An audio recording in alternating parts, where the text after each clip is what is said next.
What's up, YouTube? I have a 1996 Acura Integra GSR with an original B18C motor. And this video is going to be about the ABS delete that I did.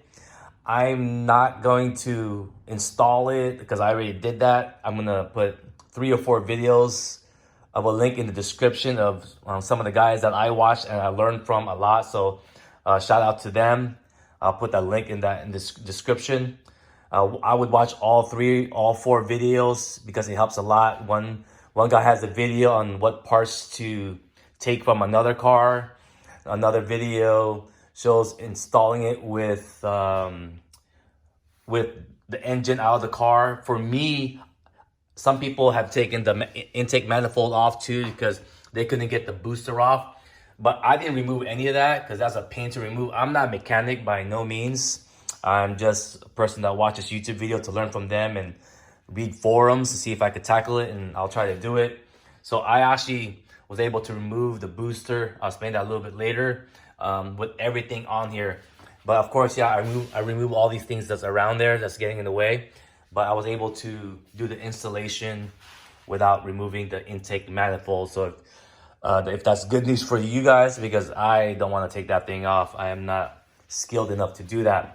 Well, I really didn't want to take my ABS off, but I couldn't get the ABS light to go on. The problem I had with the ABS light, it would only turn on the second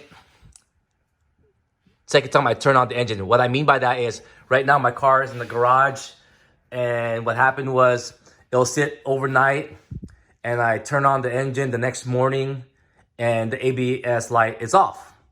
I drive around 5-10 miles, and then let's say I'm going to the mall. I get back to my car, ABS light is on. Almost every time, the second time I turn on the car for that day, it would be on. So I did the whole troubleshoot with trying to reset it using the paperclip thing. Watch those videos. That didn't work.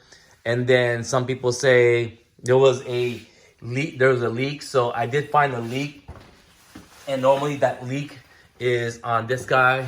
I think this is called the accumulator. It used to go right here, and then the pump is here, and so the seals would go out. You could buy the seal at Acura or Honda dealership, and that fixed the leak in my ABS system, but my ABS light kept on turning on, and so that was a struggle removing these the ABS units. Well, so I decided, watch these videos that I'll have a description on the link on the description, sorry, and how I went to go and tackle to do my ABS delete. As you see, my ABS used to be here. I removed also the wiring from here. I removed the wiring on the passenger side from the plug from the ECU, on top of the ECU. You just watch a video how to get into that. And then I removed my passenger seats and the back seats as well to remove and then the passenger back panel to remove the actual ABS computer, ABS unit. So I removed all that. But some of the things that I want to go through as I was going through and struggling to remove the ABS was just installing it and trying to get the right parts. You'll see in the video, one cat, because he wasn't going to reuse the ABS, there's all these wirings that goes underneath, goes inside, this wheel, and then it wraps around. You'll see it's kind of mess over there. And remove the other connection at the driver's side wheel as well. And so I didn't cut it. I didn't have cutting tools. Like I said, I'm not a mechanic. I was able to remove all that wiring with all this stuff in it.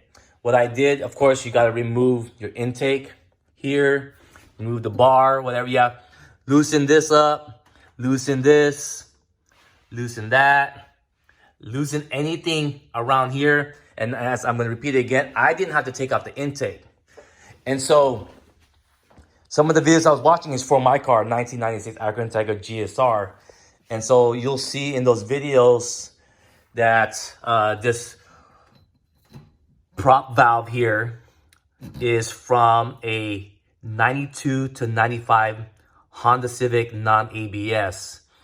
I believe you could also, in another video, I'll put it in the description, you could also take it from a 92 to, or I'm sorry, 94 to 97 Honda Civic RS non-ABS. But I went to pick and pull and I took this off a 95 Civic non-ABS, this prop valve right here. And some say that you also have to replace your brake booster, that big black thing right there, and your MC master cylinder here. You have to replace this also with a non-ABS brake booster and master cylinder. So I went to go and do that. You could get the Civic one, also from a 92 to 95 Civic, but it's smaller here, smaller there. It works, apparently what I was told. But another video, I think he has a Filipino accent. I'm Filipino, so shout out to you, bro. God bless you in your accent. He said to take it from a 94 to a 97 Acura Integra RS. So I actually did that. I took that and I replaced it with the with a non-ABS booster and non-ABS master cylinder. And I use a 1995 Honda Civic prop valve. I use all the wiring. When I say wiring, I'm sorry, all the lines from the 95 Civic. See right here, it'll say R and R. Those two are for the rear brakes. You don't have to touch that. So when you remove these lines from your original prop valve, just let it sit right there because you're gonna hook it back on later on. Side note, you gotta get a flex tool. So I went to O'Reilly. I first grabbed this, so I thought it was cool, right? But man, this doesn't help when it moves like that because you have to kind of snug it. So I picked this up and they're all 10 millimeter. They come with a combo, this is a 10 and 11. So I got this from O'Reilly and this is also bad. And so I went to AutoZone and grabbed their brand, which is Duralast. It has a lifetime warranty. It's weird. It's the same tool, right? But this one from AutoZone works better. Now, I used to have a Sears. I'm a Craftsman kind of guy. I didn't buy a Craftsman one because I didn't want to go to Lowe's and look for it. But I'm sure a Craftsman and a Snap-on too is probably even better. But what I'm trying to say is don't buy an O'Reilly flex tool. You need this. You don't use your regular 10 millimeter wrenches. After you loosen it, after you initially loosen it, then you could use a regular 10 millimeter because this is a pain to get on the right spot. But using this, if you don't use this, you will, not might, you will strip your bolts. And in my experience, I had to take it off, and especially here, I had to take off these lines a lot because you'll see why later. That's why I'm making this video. Hopefully you can learn from my mistakes.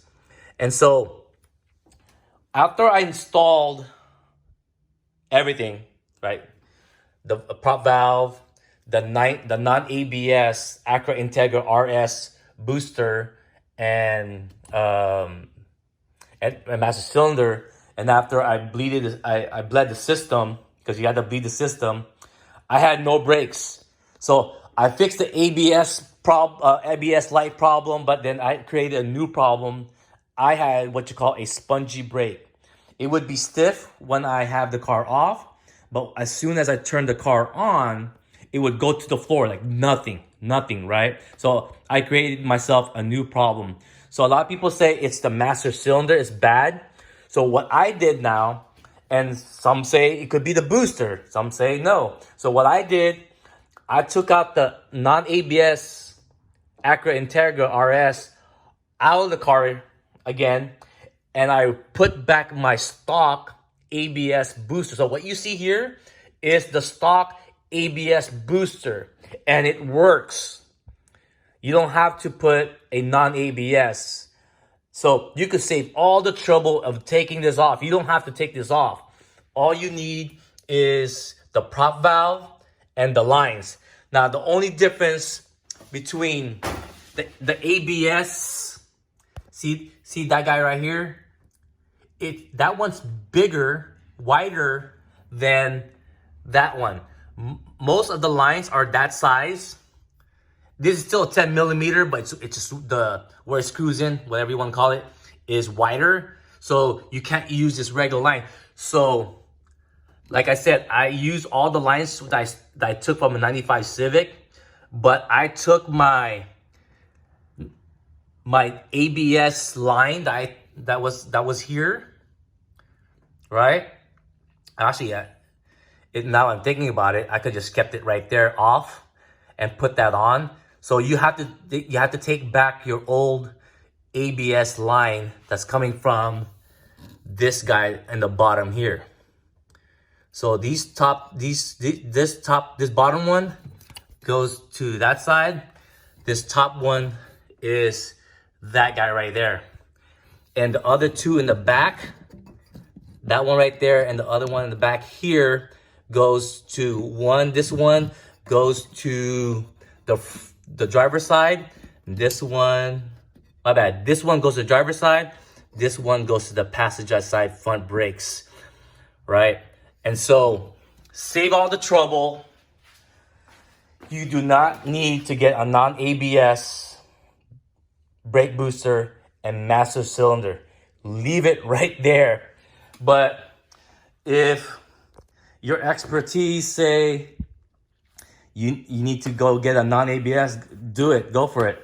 But going back, when I put this back, my ABS stock booster and master, it didn't fix the problem of my spongy brakes.